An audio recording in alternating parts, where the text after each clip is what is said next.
లక్క ఇంట్లో జరిగిన అగ్ని ప్రమాదం నుండి బయటపడిన పాండవులు వారి తల్లి కుంతీదేవితో కలిసి అరణ్యంలో తిరుగుతూ చివరికి ఏకచక్రపురమనే గ్రామానికి చేరుకుంటారు.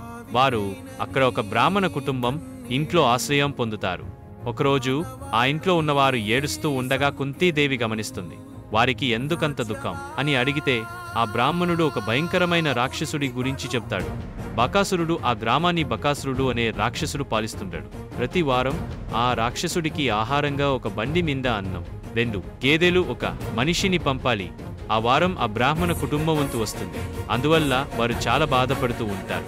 ఇది విన్న కుంతీదేవి వారి బాధను తొలగించడానికి ఒక ఉపాయం చెబుతుంది. ఆ రాక్షసుడికి ఆహారం తీసుకువెళ్ళడానికి తన కొడుకు భీముడిని పంపిస్తానని చెబుతుంది.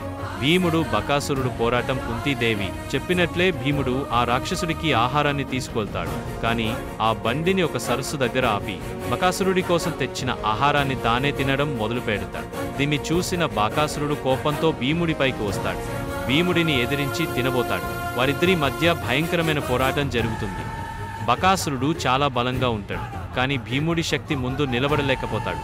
చివరికి భీముడు బకాసురుడిని నేలకు ఆదమి తన చేతులతో అతడిని సంహరిస్తాడు. కథ ముగింపు బకాసురుడిని చంపిన తరువాత భీముడు ఆ రాక్షసుడి మృతదేహాన్ని బండిలో వేసి గ్రామం దగ్గరకు తీసుకొస్తాడు. బకాసురుడి చనిపోయాడని తెలుసుకున్న గ్రామస్తులు భీముడికి ధన్యవాదాలు తెలియజేసి వారికి శాంతి లభించిందని సంతోషిస్తారు. భీముడి ధైర్యం, శక్తి వల్ల ఆ గ్రామం బకాసురుడి పీడ నుండి విముక్తి పొందుతుంది. ఈ సంఘటన భీముడి శౌర్య పరాక్రమాలకు నిదర్శనంగా నిలిచింది.